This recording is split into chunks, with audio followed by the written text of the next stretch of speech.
Hello everyone, welcome to my new blog. आप सभी का बहुत बहुत स्वागत है मेरे नए ब्लॉग में। तो आज हम जाने वाले हैं एक ऐसी जगह जो नेचुरली तो बहुत ही खूबसूरत जगह है, और उसके अलावा वहाँ एक ऐसी जगह भी है जो बहुत पीस गिविंग है, जहाँ पर जाके बहुत शांति महसूस होती है। मन को बहुत रिलैक्स फील होता है। तो चलिए चलते हैं। तो अभी हम हैं चकरपुर में, और ये जो आपको अभी दिख रहा था इससे पहले, ये है गोविंद वल्लभ पंत, बहुत ही पुराना इंटर कॉलेज है। यहाँ से चकरपुर का जो मेन मार्केट है उसका एरिया स्टार्ट होता है। तो चलिए हम चलते हैं अपनी लोकेशन की ओर।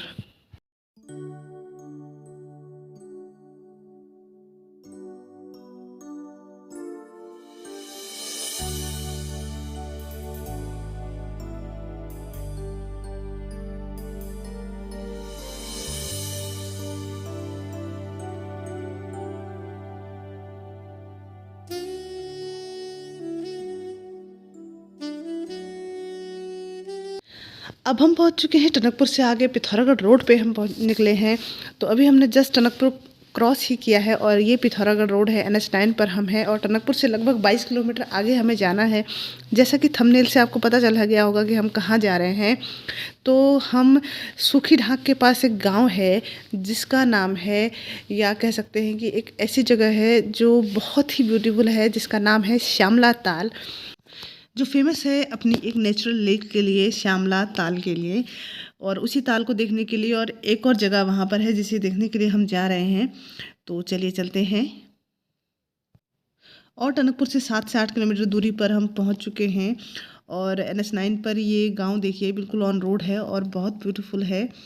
तो हो सकता है आपको कैमरे पे ना लगे, बट अगर आप यहाँ आएंगे और देखेंगे तो ये बहुत खूबसूरत लग रहा है। और मैं आपसे रिक्वेस्ट करूँगी कि आप ज़रूर एक बार यहाँ आएँ और उत्तराखंड की खूबसूरत वादियों का आनंद लें। और ये जो हमारे साथ देख सकते हैं, हमारे टूरिस्ट दोस्त हमारे साथ आ रहे हैं। तो खूबसूरत से गांव को पीछे छोड़ते हुए हम आगे बढ़ चले हैं अपनी लोकेशन की ओर, अपने मंजिल की ओर।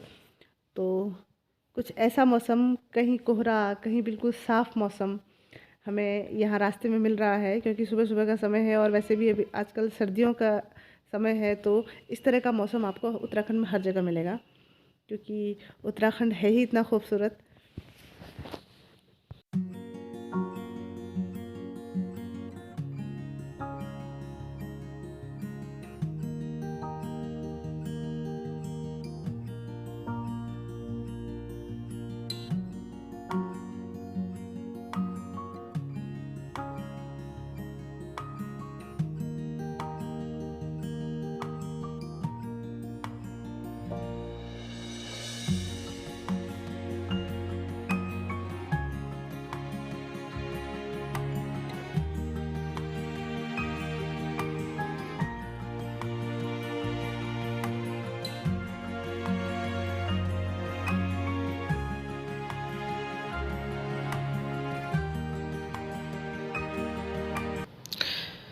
तो ये है जोशी टी स्टॉल यहाँ पर, और एंड मैगी पॉइंट। यहाँ पर बैठ के हमने चाय पी थी। और इससे आगे ये जो आपको बोर्ड दिखाई दे रहा है, यहाँ से हमें ऊपर की ओर मुड़ना है, और यहाँ से लगभग 5 किलोमीटर की दूरी पर है श्यामला ताल। और यहाँ पर बहुत ही खूबसूरत पहाड़ी कल्चर को दर्शाती हुई एक पेंटिंग बनाई गई है। तो रास्ता थोड़ा सा पतला है, और सड़क के हालात भी कुछ खास अच्छे नहीं हैं। तो सरकार को थोड़ा यहाँ ध्यान देने की ज़रूरत है, क्योंकि एक अच्छी जगह है। और अगर यहाँ पर थोड़ा गवर्नमेंट की ओर से ध्यान दिया जाएगा तो शायद यहाँ पर टूरिज़्म और ज़्यादा बढ़ेगा। वैसे अभी भी है, बट और इम्प्रूव हो सकता है। तो फाइनली अब हम पहुँच चुके हैं श्यामला ताल में, जो प्रॉपर लोकेशन है वहाँ पहुँच चुके हैं। वो जो आपको सामने दिखाई दे रहा है, ये है यहाँ का प्राथमिक विद्यालय, जो ताल के बिल्कुल सामने बना हुआ है। और यहाँ पर कुछ हमारे जो टूरिस्ट साथी हैं वो सामने से आते हुए। तो ये है श्यामला ताल के आसपास का नज़ारा, और जो सामने आपको दिखाई दे रही है ये है श्यामला ताल। श्यामला लेक है, श्यामला लेक आर्टिफिशियल, इसका कलर शाम है इसीलिए इसको श्यामला ताल। तो दोस्तों ये है श्यामला ताल, प्राथमिक विद्यालय श्यामला ताल। अब इसे लगभग 10 साल पहले स्कूल बना हुआ है, विद्या का मंदिर। और थोड़ा सा इस पर ध्यान देने की आवश्यकता है। ये देखिए,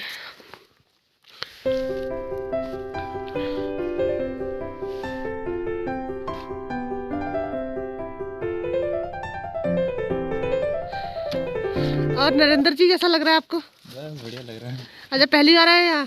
पहली बार है, पहली बार।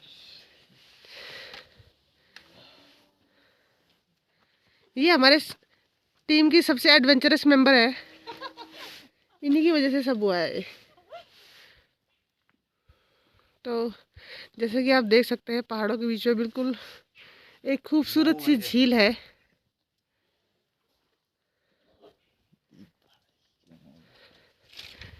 अब अगर इतिहास के पन्ने कुछ पलट दिए जाएं तो स्वामी विरजानंद महाराज जी ने इस गांव को नाम दिया था श्यामला, और श्यामला गांव, और उसी के नाम पर इस ताल का नाम पड़ा श्यामला ताल।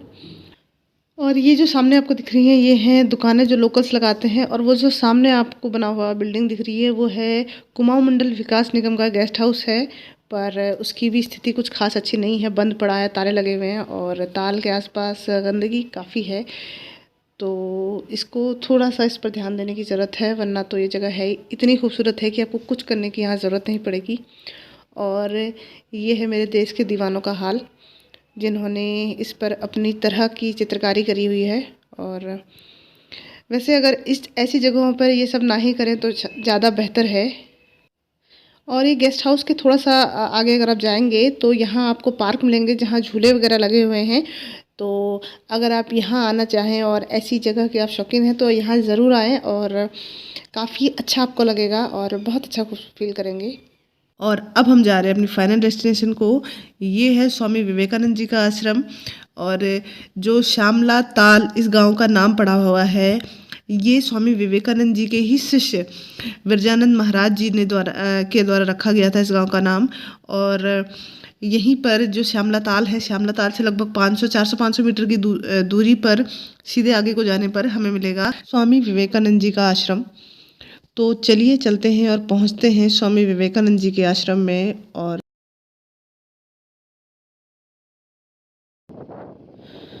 तो अब हम पहुंच चुके हैं स्वामी विवेकानंद आश्रम में। तो ये है उसका गेट, और गेट अभी बंद है।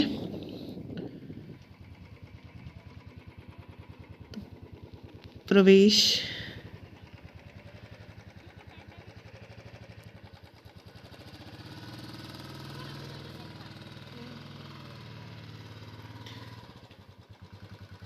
यहाँ लिखा गया है कि 12 से 3 बजे तक प्रवेश बंद रहेगा, और ये छोटा गेट खुला हुआ है। और ये जो आप सामने देख रहे हैं, ये आश्रम पद्धति से चलने वाला स्कूल है, जो स्वामी विवेकानंद आश्रम के द्वारा ही संचालित किया जाता है। और ये है आश्रम के अंदर का कुछ नज़ारे। तो अभी हम चल रहे हैं प्रेयर, जो प्रार्थना स्थल है, वहाँ हम जा रहे हैं। तो यहाँ ऊपर प्रार्थना स्थल है और नीचे शायद लाइब्रेरी है ये।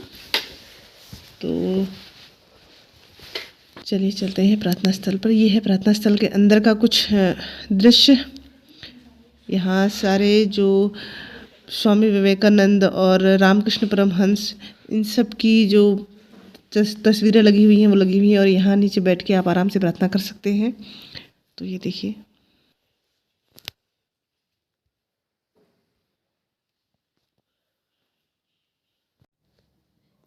और ये है बाहर का नज़ारा। यहाँ पर एक हॉस्पिटल भी संचालित किया जाता है, जो ये आप देख सकते हैं सामने। ये यहाँ हॉस्पिटल है और शायद यहाँ पर निःशुल्क जो उपचार है वो किया जाता है। और ये है गांव का, जो आश्रम के पीछे जो गांव है, ये गांव का नज़ारा है। तो इस आश्रम के इतिहास के बारे में अगर मैं आपको बताऊं तो सबसे पहले हम बात करेंगे स्वामी विवेकानंद जी की। स्वामी विवेकानंद जी ने 1897 में 1897 ईस्वी में सबसे पहले रामकृष्ण मठ या रामकृष्ण मिशन की स्थापना की थी, और उसके बाद चंपावत में जो मायावती आश्रम है उसकी स्थापना हुई थी। स्वामी विवेकानंद जी के ही शिष्य स्वामी विरजानंद जी ने इस आश्रम की स्थापना, या कह सकते हैं कि इसका जो स्टोन है वो रखा था, और उन्हीं के ऑब्जर्वेशन के अंतर्गत, क्योंकि उस समय वो मायावती आश्रम चंपावत के अध्यक्ष थे, तो उन्हीं के ऑब्जर्वेशन के तहत इस आश्रम की स्थापना हुई। और 21 मई 1915 ईस्वी में ये आश्रम पूरी तरह बन के तैयार हो गया। उससे पहले भी यहाँ काम हो रहे थे, पर जो इसका जो बिल्डिंग्स हैं वो सभी 21 मई 1915 को बन के तैयार हो गई थी। तो ये है इसका इतिहास। और स्वामी बिरजानंद जी ने ही यहाँ पर लोगों को विकसित करने के लिए स्वरोजगार के कई बड़े अच्छे अच्छे काम किए थे। और ये है विद्यालय जिसकी मैंने शुरू में बात की थी। और वो अगर सामने आपको दिखाई दे रहा है तो वहाँ स्टाफ के रहने की व्यवस्था है। उधर जो बिल्डिंग्स बनी हुई है, और ये जो प्रेयर स्थल है, और ये है हॉस्पिटल। ये जो बिल्डिंग आपको सामने दिखाई दे रही है। और 1915 से आज तक ये आश्रम अपनी सेवाएं यहाँ समाज को दे रहा है। और स्वामी विरजानंद महाराज जी ने उस समय गाँव को रोजगार से जोड़ने के लिए, स्वरोजगार से जोड़ने के लिए यहाँ लीची, अखरोट आदि के जो बाग लगाए थे, ताकि लोग स्वरोजगार से जुड़ सके और अपने जीवन यापन का यहाँ गुजारा कर सके, अपना जीवन यहाँ व्यतीत कर सकें। तो ये है इस आश्रम का महत्व। और ये बिल्डिंग आप देख रहे हैं विद्यालय की बिल्डिंग है। और अब हम वापस जा रहे हैं। तो और यहाँ आने के बाद हमें कैसा लगा अगर मैं आपको बताऊँ तो बहुत अच्छा हमें यहाँ फील हुआ, बहुत शांति हमें मिली। और इतने दौड़ते भागते हुए हम लोग आए थे तो मन बिल्कुल शांत हो गया, दिमाग बिल्कुल शांत हो गया यहाँ की शांति में। कितना यहाँ एक अलग सा यहाँ पॉजिटिव वाइब्स हैं।